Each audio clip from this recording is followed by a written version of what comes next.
ஒவ்வொருத்தர் அனுபவங்கள பேசலாம், கருத்துக்கள சொல்லலாம். இந்த மாரி ஒரு ஒரு நிகழ்வு தான் இந்த சத்சங்கம் அப்படிங்கிறது. இந்த சத்சங்கத்துல நம்ம வந்து பல்வேறு கருத்துக்கள வந்து போன வாரம்லாம் நெறைய கருத்துக்கள பலரும் வந்து பேசியிருந்தாங்க. இந்த வாரமும் ஆக்கப்பூர்வமான விஷயங்களாகவும், கருத்தொட்டிய விஷயங்களாகவும் நம்ம பேசுறதுல ரொம்ப சிறந்தது. ஏன்னா, நம்ம போகிற அந்த பயிற்சி முறைகள் வந்து நெற்றிக்கண் தியானம் அப்படிங்கிற ஒரு வழிமுறைகளோட நம்ம போறோம். மற்ற கருத்துக்கள நம்ம பேசுறதோ, இல்ல மற்றவங்களுடைய கருத்துக்கள வந்து இது சரியில்ல, அது சரியில்லன்னு சொல்றதோ நமக்கு உடன்பாடு இல்ல. ஏன்னா, அது அவர்களுடைய வழிமுறைகள். அதுதான் நம்ம சொல்லணும். அந்த வழிமுறைகள நம்ம தப்புன்னு சொல்றதுக்கோ, இல்ல சரின்னு சொல்றதுக்கோ, அது வந்து சரிப்படாது. அதனால நம்ம என்ன பயிற்சிகள செய்றோமோ, அந்த பயிற்சிகள ஒட்டிய கருத்துக்கள நம்ம பேசலாம். அத ஒட்டிய விஷயங்கள நம்ம சொல்லலாம். இதுக்கு தான் இந்த சத்சங்கம் நடைபெறுது. இந்த சத்சங்கத்துல ஒரு சிறிய அளவு என்ன பொறுத்தவரையிலயும் பார்த்தீங்கன்னா, நெறைய பேரு என்னிடத்துல ரொம்ப வருத்தப்படுவாங்க. நம்ம என்னவோ பெருசா வளர்ந்திருக்கணும், போகணும் அப்டின்லாம் சொல்லுவாங்க.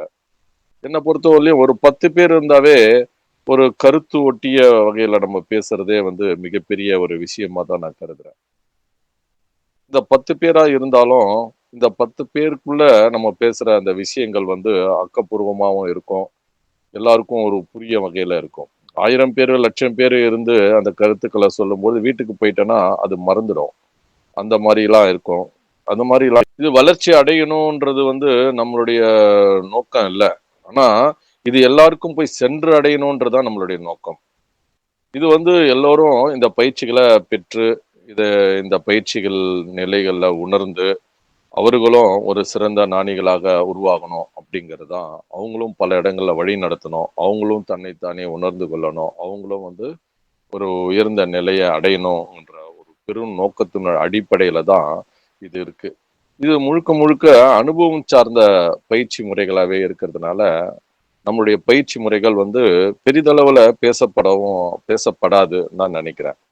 இது பெரிய அளவுல போகவும் செய்யாது. காரணம் என்னன்னா, உலகத்துல இருக்கிறவங்களுடைய மனது சம்பந்தப்பட்ட, அறிவு சம்பந்தப்பட்ட, உடல் சம்பந்தப்பட்ட விஷயங்கள மட்டுமே எல்லாருமே கூர்ந்து கவனிக்கவும், அதுக்குள்ள போறதுக்கும், அத பத்தி தெரிந்து கொள்ளவும் தான் ஆவலோட இருக்காங்க. ஆனா எல்லாரும் இந்த ஞானத்த பற்றியும், தன்னை அறிந்து கொள்வதை பற்றியும், இதையெல்லாம் வந்து காது குடுத்து கூட கேட்கறதுக்கு தயாரா இல்ல. இங்க மட்டும் இல்ல. பல தியான முறைகளும் அததான் சொல்லிட்டு இருக்காங்க.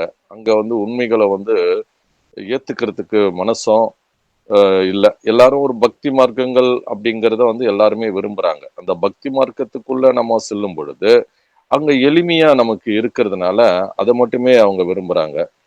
அது வந்து அவங்களுடைய நம்பிக்கை தன்மை தான் காரணம். இது ஒண்ணும் தவறு ஒண்ணும் இருக்கிறதில்ல. ஆனா, அதையும் கடந்து நம்ம ஒரு நிலை இருக்குது அப்படிங்கிறத நம்ம உணரவும் நம்ம தெரிஞ்சுக்கணும். காலப்போக்குல அவங்கலாம் புரிஞ்சுப்பாங்க அப்படிங்கிறது தான். வாழ்வியல் மட்டுமே நம்மளுடைய நிலை இல்ல. வாழ்வியலை கடந்து அங்க ஒரு பெரு வாழ்வு இருக்கு அப்படிங்கிறது தான் நம்ம உணரும் தன்மை தான் நமக்கு தேவைப்படுது. அப்படிப்பட்ட ஒரு நிகழ்வுகள் தான் நமக்கு வேணும். இந்த உண்மை நிலைன்னு சொல்லக்கூடியதும், இந்த இறைநிலைன்னு சொல்லக்கூடியதும் ஒரு புரியாத புதிர்களாகவே இந்த உலகத்துல பேசப்பட்டு, அதே புலமா மதங்கள் எல்லாம் இருந்துட்டு இருக்கு. எல்லா மதங்களும் ஒவ்வொரு மதமும் ஒவ்வொரு விதமான கருத்துக்கள சொல்லியிருக்காங்க. அவங்க கண்டறிந்த, இல்லை யாரோ ஒரு ஞானியோ, இல்ல ஒரு மகானோ ஏற்படுத்தப்பட்டது தான் இந்த மதங்களாக இருக்கு. அந்த மதங்களுடைய கருத்துக்கள கூட எல்லாருமே வந்து அதை ஏத்துக்கிறதுக்கு முன் வரல. அதுல உள்ள எளிமையான வழிகள மட்டுமே ஏற்றுக்கொள்வதற்கு தயாராக இருக்காங்க. அதுல உள்ள சிரமங்கள ஏற்றுக்கொள்ள யாரும் விரும்பல. அந்த அதுக்கு நேரத்தையும் வீணடிக்கவோ, இல்ல அதை நோக்கி பயணிக்கவோ, அது வந்து சரியான வழியில இல்லாதனால இருக்கு. ஆனாமோ அதனால தான் இது வந்து வளர்ச்சி கொஞ்சம் குறைவா இருக்கு. நானும் என்னுடைய குருவினுடைய வழியில வரும்பொழுது, என்னுடைய குரு வந்து பார்த்தீங்கன்னா, 50 வருடத்துக்கு மேல தவத்த வந்து செய்திருந்தாரு. நான் வந்து அந்த 50 வருடத்துக்கு தவம் செய்த நேரத்துல தான் நான் அவர சந்திச்சேன். அவர சந்திக்கும்போது ஒரு 85 வயது இருக்கலாம் அப்படின்னு அவரு கூட நான் பயணிச்சது ஒரு 18 ஆண்டுகள், இல்ல 20 ஆண்டுகளுக்கு மேல அவரு கூட நான் வந்து பயணிச்சேன். அவரிடத்துல நான் சென்று வரும்பொழுது மிக அனுபவசாலியான ஒருவர் தான் அவரு. ஆனா அவரிடத்துல நான் பயிற்சிகளை மேற்கொள்ளும் பொழுது ஒரு ஆர்வத்தோடும் விசுவாசத்தோடும் நம்பிக்கையோடும் நான் செயல்பட்டு இருந்தேன். மிகப்பெரிய அளவுல அத இந்த உலகத்துக்கு எல்லாருக்கும் தெரிவிக்கணும், இவ்வளவு பெரிய அனுபவங்கள் இருக்கே அப்படிங்கறது ஒரு ஆர்வம், மிகப்பெரிய ஆர்வங்கள் எனக்குள்ள எழுந்தது.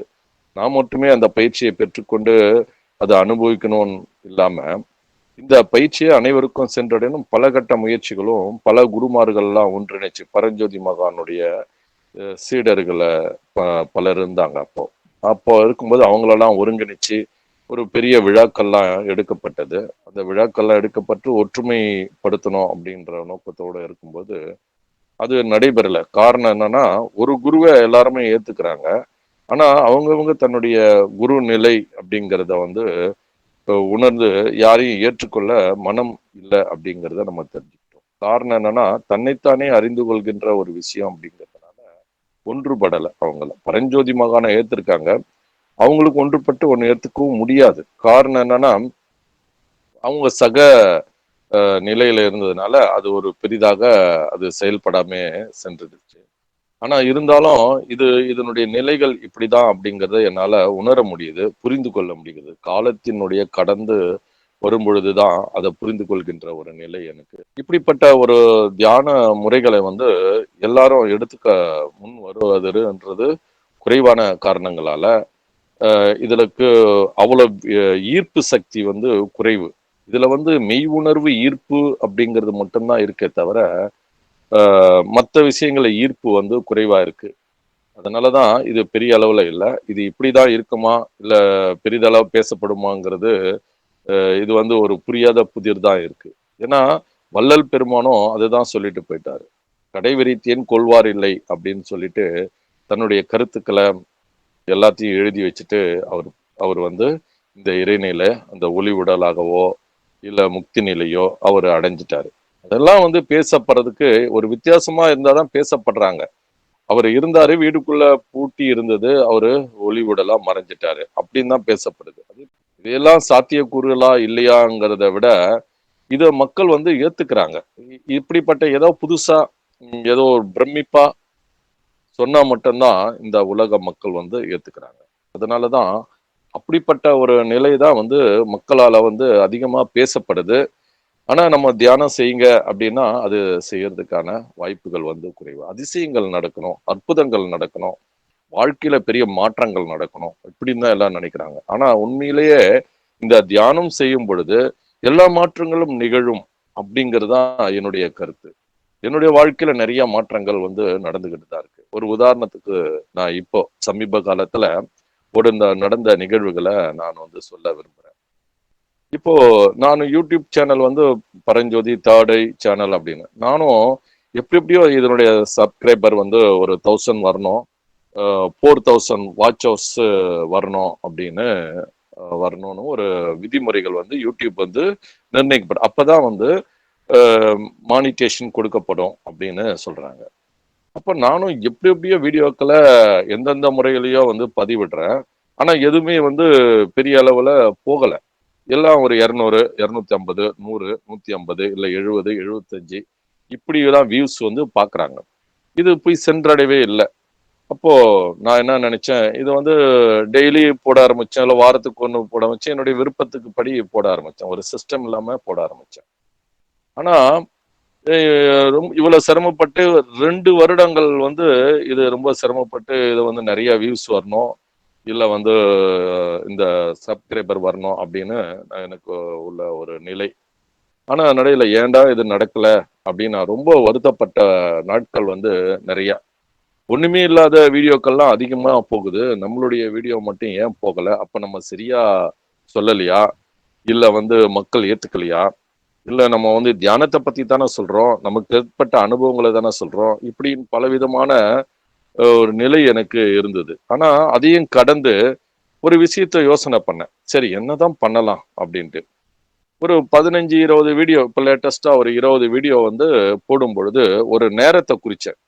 டெய்லி 11 மணி 11 நிமிஷத்துக்கு தினம் அந்த வீடியோவை பதிவு செஞ்சேன்.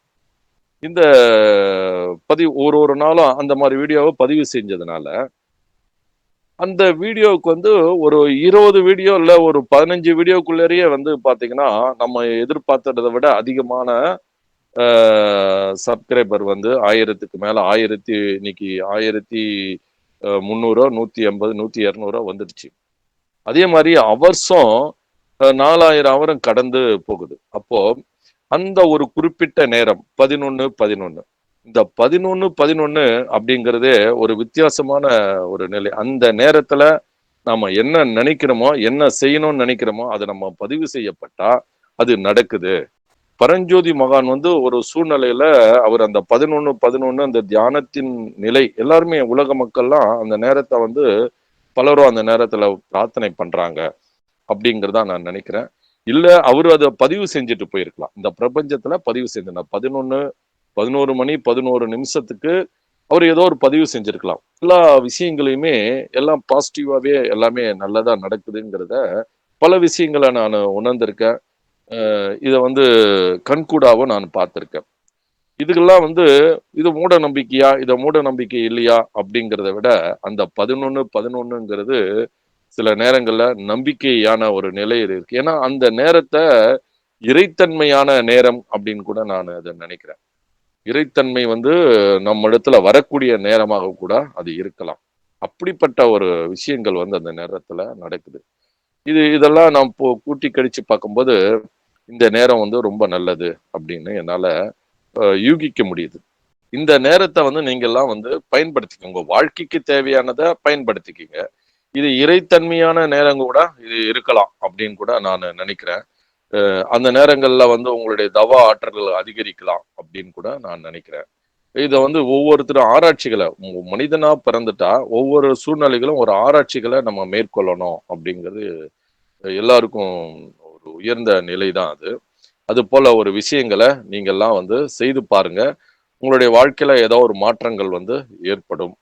இந்த நெட்ரிகன் அப்படின்ற ஒரு விஷயத்தை பத்தி நான் கொஞ்சம் ரிசர்ச் பண்ணிட்டு இருக்கேங்க ஐயா. உங்களோட பழைய வீடியோஸ்லாம் கேட்கறது, பிளஸ் வந்து பாத்தீங்கன்னா இது சம்பந்தமா வேற சித்தர்கள்லாம் என்ன சொல்லியிருக்காங்க அந்த மாதிரி எல்லாம் வந்து ரிசர்ச் பண்ணதுல நீங்க சொல்ற கருத்துக்கள் வந்து 80-90% வந்து டெஃபினேஷன் வந்து ரொம்ப சுருக்கமா ரத்தன சுருக்கமா நீங்க சொல்லியிருக்கீங்க. அது வந்து கன்ஃபார்ம் ஆயிடுச்சு. அதுக்கப்புறம் இந்த நெட்ரிகன் வச்சுட்டு பண்ற இன்னொரு நேரத்துங்களை வந்து பாத்தீங்கன்னா பயிற்சி பண்றப்போ விடியற் காலையில ஒரு 4 மணி 4ல இருந்து அந்த 3:30 to 6 மணிக்குள்ள பண்றப்போ ரொம்ப சில அற்புதங்கள்லாம் ரொம்ப அதிகமா நிகழ ஆரம்பிக்கும். எப்படி சொல்றோம்னா பல நிறங்கள் வந்து நம்ம நெத்திக்குள்ள அப்படியே வருதுங்க ஐயா. ஒரு ஒரு நிறமா வந்துட்டு வந்துட்டு வந்துட்டு வந்துட்டு போகுது.